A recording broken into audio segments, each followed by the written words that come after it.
आज हमने कवर करना है साउथ अमेरिका, ठीक है।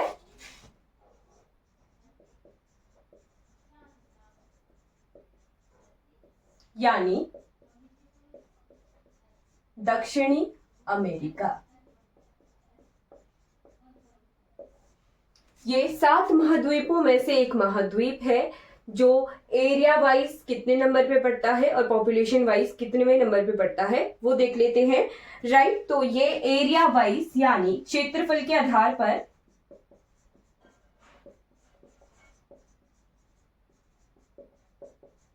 ये 4th नंबर का कॉन्टिनेंट है, 4थे नंबर का महाद्वीप है।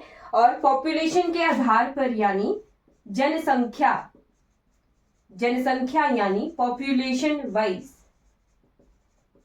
ये 5वें नंबर पे है।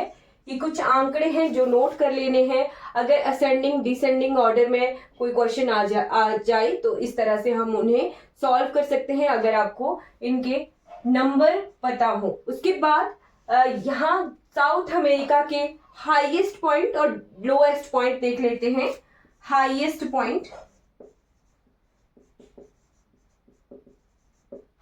पॉइंट यानी सबसे ऊंचा पर्वत शिखर। राइट, तो सबसे ऊंचा पर्वत शिखर है यहां पर माउंट अकोंगुआ, ठीक है। माउंट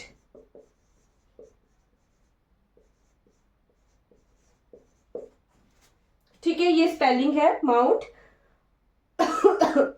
अकोंगुआ। राइट, ये कौन से पर्वत शिखर श्रृंखला का भाग है ये भी इंपॉर्टेंट है। ये है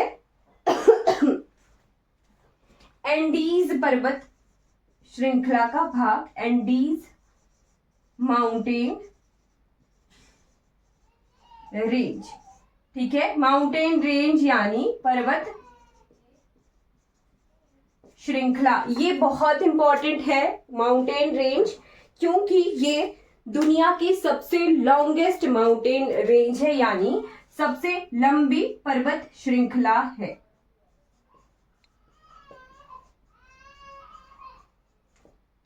ठीक है, longest mountain range in the world, बहुत इंपॉर्टेंट है, कई बार एग्जाम में आ जाता है। राइट, अब इसके बाद इसका लोएस्ट पॉइंट देख लेते हैं या फिर डीपेस्ट पॉइंट, कुछ भी आप कह सकते हो, डीपेस्ट या फिर लोएस्ट पॉइंट। ठीक, तो इसका लोएस्ट पॉइंट कौन सी जगह पर है? इसका नाम है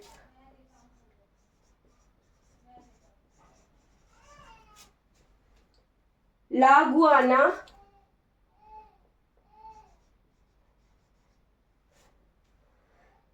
कार्बन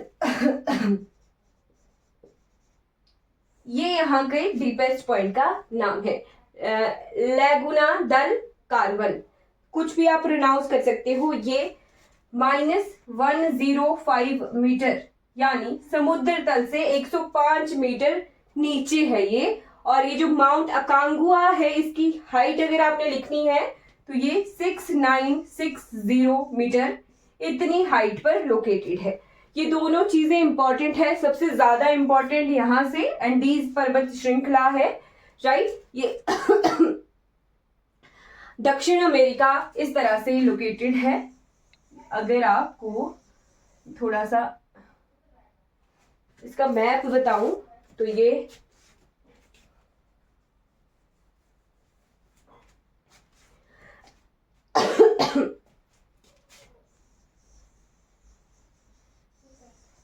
ऐसे लोकेटेड है। ठीक है, इसके एक तरफ, इस तरफ को है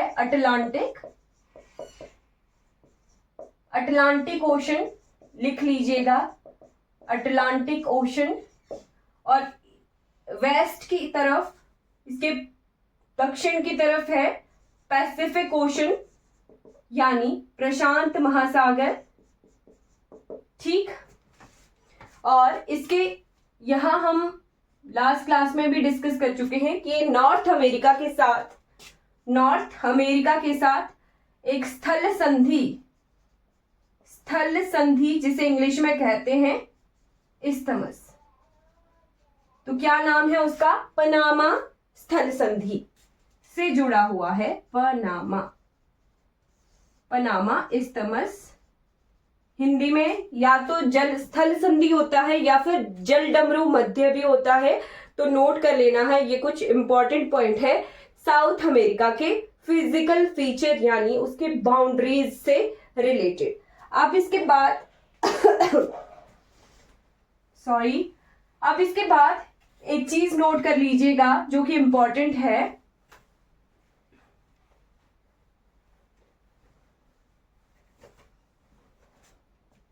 साउथ अमेरिका में देश कितने हैं, तो ये भी कई बार एग्जाम में पूछ लिया जाता है। टोटल 13 कंट्रीज हैं, यानी 13 देश हैं। एग्जाम में कई बार इस तरह के क्वेश्चन भी जो बिल्कुल स्टैटिक होते हैं वो भी पूछ लिए जाते हैं। अब इसके बाद यहां से कुछ एक चीजें जो इंपॉर्टेंट है यहाँ के देशों की वो देख लेते हैं। जैसे यहाँ का एक बहुत बड़ा कंट्री है ब्राजील।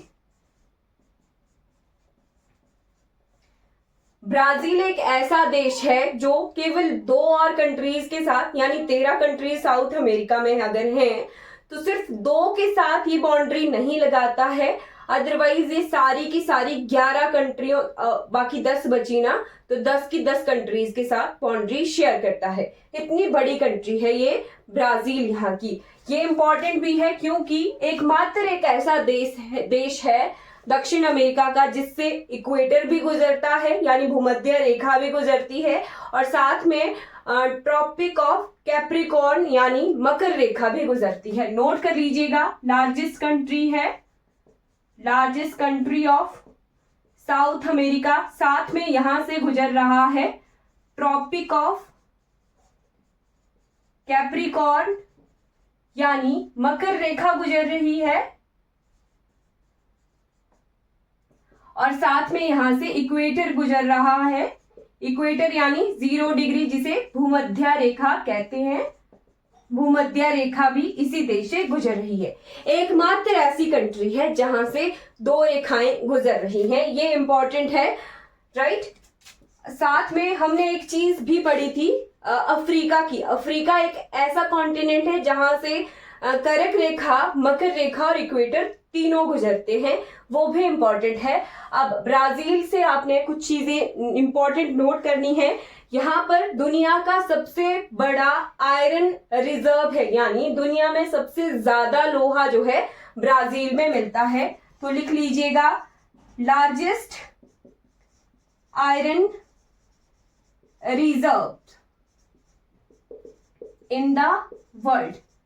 सबसे ज्यादा लोहा जो खनिज है, लोहा दुनिया में ब्राजील ही कंट्री में मिलता है। यहां पर लोहे की खान का नाम है वो इंपॉर्टेंट नहीं है, इसके बाद एक और चीज लिख लेनी है।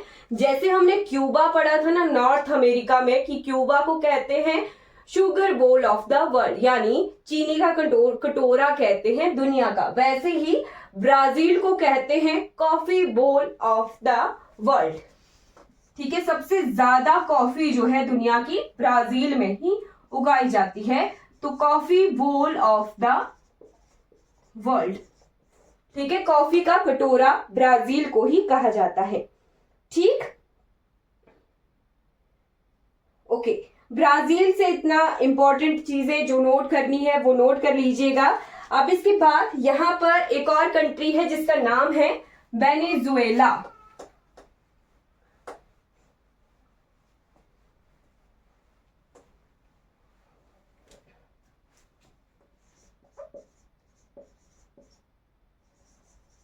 वेनेजुएला ये जो कंट्री है, यहां पर खनिज तेल भंडार हम सुनते हैं ना, क्रूड ऑयल, तो दुनिया का सबसे ज्यादा क्रूड ऑयल जो है वेनेजुएला कंट्री में ही मिलता है। ठीक है, तो लिख लेना है, लार्जेस्ट क्रूड ऑयल रिजर्व। ठीक, खनिज तेल जिसे हिंदी में कहते हैं, सबसे ज्यादा खनिज तेल जो है वेनेजुएला में ही है।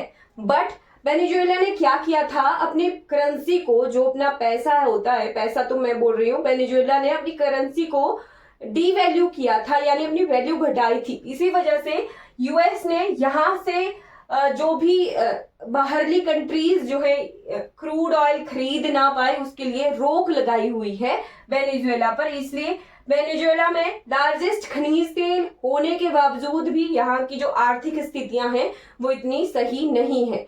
दुनिया के बाकी कंट्रीज जैसे अरब कंट्रीज के साथ पेट्रोलियम क्रूड ऑयल वगैरह खरीदते हैं, वेनेजुएला से डायरेक्टली ट्रेड नहीं करते हैं क्रूड ऑयल का, ठीक। बट दुनिया के सबसे ज्यादा क्रूड ऑयल यानी खनिज तेल के भंडार वेनेजुएला कंट्री में ही लोकेटेड है, ठीक। ये नोट कर लीजिएगा। अब इसके बाद दो ऐसे देश हैं, केवल मात्र 2 देश हैं जो लैंड लॉक्ड हैं। लैंड लॉक्ड का क्या मतलब हुआ, यानी चारों तरफ से वो केवल भूभाग से घिरे हुए हैं, चारों ओर भूभाग है उनके। तो वो 2 कंट्रीज कौन कौन सी है, एक है पराग्वे और दूसरी है बोलीविया, ठीक। तो लिख लीजिएगा पराग्वे और दूसरी है बोलीविया। ये 2 कंट्रीज, ओनली 2 कंट्रीज, ठीक। साउथ अमेरिका की, दक्षिणी अमेरिका की ये जो 2 ही कंट्रीज हैं, पराग्वे और बोलीविया, ये ही जो है लैंड लॉक्ड कंट्रीज है, ठीक है। अब इसके बाद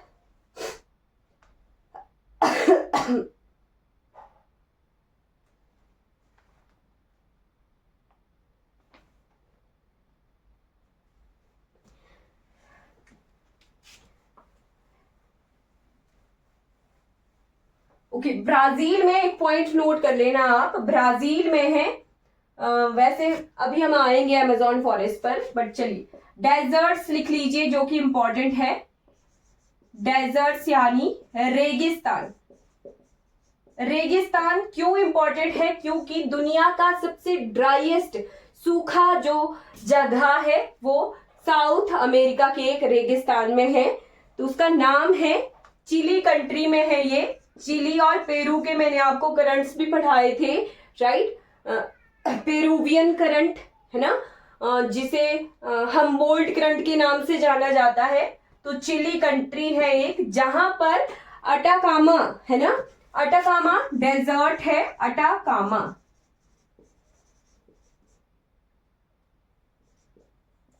अटाकामा डेजर्ट जो है driest place in the world, दुनिया का सबसे सूखा जो क्षेत्र है वो अटाकामा रेगिस्तान है, ठीक। यहां पर 2 और डेजर्ट हैं जो कि इंपॉर्टेंट नहीं है, बट हाँ चिली और पेरू के हम्बोल्ट करंट या पेरुवियन करंट, एक कंट्री है चिली और एक कंट्री है पेरू, राइट। यहां पर पेरुवियन करंट्स होते हैं महासागरीय जल धाराएं, है ना। तो पेरुवियन करंट्स को एक और नाम से जाना जाता है हम्बोल्ट करंट। ये इंपॉर्टेंट है, ये एग्जाम में डायरेक्ट पूछा गया है क्वेश्चन, पेरुवियन करंट को कहाँ होते हैं या फिर इसे को और किस नाम से जाना जाता है, वो चीज। अब इसके बाद ओके, ग्रासलैंड्स देख लेते हैं, यानी साउथ अमेरिका के घास के मैदान।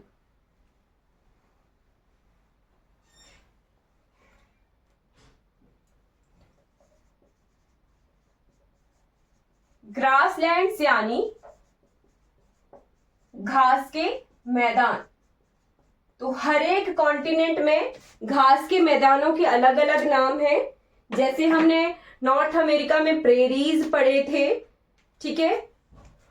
उसके बाद अफ्रीका में हमने साहेल, सवाना, वेल्स पढ़े थे, 3 तरह के घास के मैदान। एशिया में स्टेपीज पढ़े थे। वैसे ही यहाँ पर जो घास के मैदान हैं उनके अलग अलग नाम हैं। जैसे अर्जेंटीना में घास के मैदानों को बोला जाता है पंपास। पंपास घास के मैदान कौन सी कंट्री में मिलते हैं? अर्जेंटीना। अर्जेंटीना में पंपास घास के मैदान मिलते हैं। ओके, करूंगी क्लास के बाद करूंगी रिपीट। पंपास के बाद वेनेजुएला में लानोस घास के मैदान कौन सी कंट्री में मिलते हैं? वेनेजुएला में घास के मैदानों का नाम है लानोस के बाद ब्राजील में अब ब्राजील कंट्री से इक्वेटर भी गुजर रहा था और हमारा कैप्रिकॉर्न भी गुजर रहा था, तो 3 तरह के घास के मैदान हमें ब्राजील में ही मिलते हैं जो नोट करने हैं आपने। तीसरा घास का मैदान आ गया जिसका नाम है कटिंगा, ये ब्राजील में ही है। 3 तरह के घास के मैदान कटिंगा, अलग अलग जगहों पे कैराडोर, और 5वें नंबर पे यहां पर कंपास। ये तीनों घास के मैदान ब्राजील कंट्री में ही मिलते हैं। ब्राजील काफी बड़ी कंट्री है। अब इसके बाद 6th नंबर पे जो ट्रॉपिकल टाइप ऑफ ग्रासेस मिलते हैं जिनका नाम है ग्रांचो, ये 3 कंट्रीज में मिलते हैं, अर्जेंटीना, पराग्वे और बोलीविया। ठीक, बस आपने नाम नोट करना है, ग्रांचो, कंपास, कैराडोर, कटिंगा, लामोस। ये जो पंपास है ये बहुत इंपॉर्टेंट है, एग्जाम में पूछा गया है। अब इसके बाद ओके, जो अमेज़न है ब्राजील में मिलता है, अमेज़न फॉरेस्ट यानी अमेज़न जंगल मिलते हैं।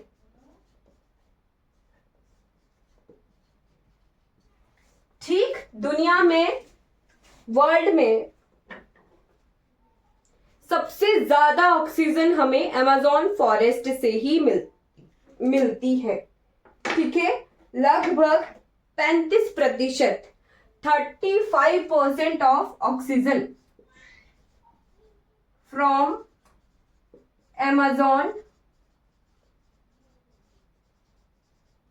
फॉरेस्ट। इतनी इंपॉर्टेंस है इनकी अमेज़न के जंगलों की, राइट। अमेज़न के जंगलों से ही अमेज़न नदी भी गुजरती है, उसके बारे में भी हम अभी कवर करेंगे।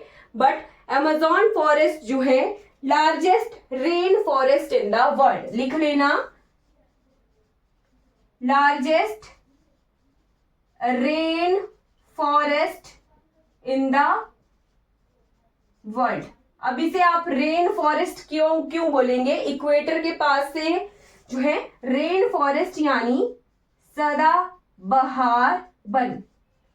ठीक है, सबसे बड़े सदाबहार वन हमें कहाँ मिलते हैं? अमेज़न के जंगलों में मिलते हैं। ये कुछ इंपॉर्टेंट इंफॉर्मेशन है, नोट कर लीजिएगा। अब इसके बाद एंडीज माउंटेन रेंज के बारे में आपको बता दिया, ये लगभग 10 देशों से गुजरती है, सबसे लंबी माउंटेन रेंज है यानी पर्वत श्रृंखला है, वो हम कवर कर चुके हैं। लास्ट टॉपिक आता है यहां का जल खंड, राइट, रिवर। तो यहां पर लेक और रिवर पढ़ेंगे, लेक्स एंड रिवर्स। सबसे इंपॉर्टेंट एक झील है जिसका नाम है लेक टीटीकाका। ठीक है, लेक टीटीकाका झील,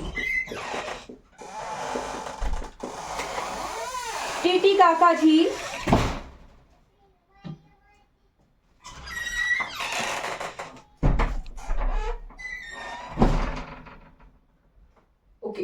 टीटीकाका झील दुनिया की सबसे ऊंची नेविगेबल झील है। नेविगेबल झील का यानी यहां पर नौका यात्रा की जाती है। ठीक है, हाईएस्ट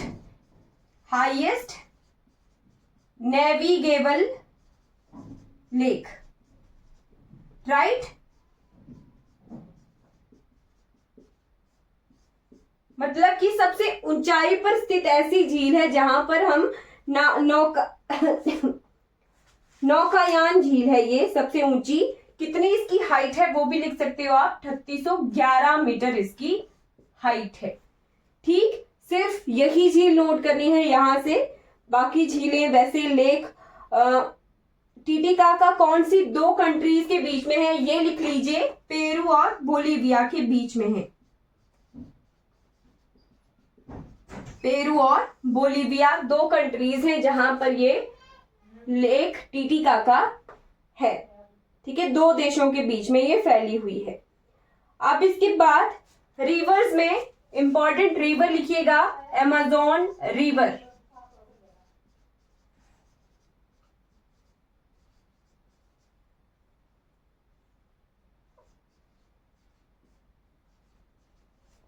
ये नदी बहुत इंपॉर्टेंट है क्योंकि यहां से दो क्वेश्चन हमारे कवर होते हैं। एक चीज, ये जो है लार्जेस्ट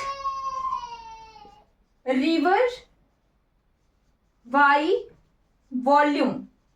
वॉल्यूम का क्या मतलब हुआ, जल घनत्व, जल घनत्व डेंसिटी, वॉल्यूम भी लिख सकते हो, डेंसिटी भी लिख सकते हो, राइट।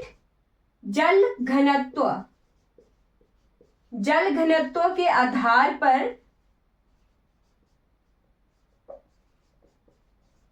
दुनिया की सबसे बड़ी नदी है ये। ठीक, एक क्वेश्चन हो गया। सेकंड क्वेश्चन है, ये second longest river of the world, यानी दूसरी सबसे लंबी नदी, दुनिया की दूसरी सबसे लंबी नदी कौन सी नदी है, अमेज़न नदी है। ठीक, कहां से ये निकलती है, तो एंडीज माउंटेन रेंज हमने पढ़ी है अभी अभी कि दुनिया की सबसे लंबी पर्वत श्रृंखला, वहीं से एंडीज माउंटेन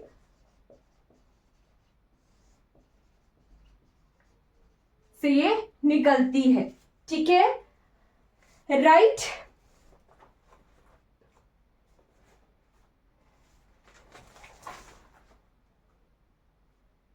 ओके, एक और नदी है जो कि इंपॉर्टेंट है, वहां पर है दुनिया के सबसे ऊंचा झरना, right, highest waterfall of the world. उस रिवर का नाम है ओरिनोको रिवर। ओरिनोको रिवर, ये कौन सी कंट्री में है, ये इंपॉर्टेंट है, वेनेजुएला। वेनेजुएला, वेनेजुएला में एक वाटरफॉल का नाम है एंजिल वाटरफॉल। हिंदी में ऐसे लिखते हैं एंजिल और इंग्लिश में लिखते हैं एंजिल वाटरफॉल। हिंदी वाले झरना नहीं लिखते हैं, जलप्रपात लिखते हैं, राइट। तो ये दुनिया के सबसे ऊंचे highest waterfall in the world कौन सी रिवर पर है, ओरिनाको रिवर पर है। देश कौन सा है, वेनेजुएला।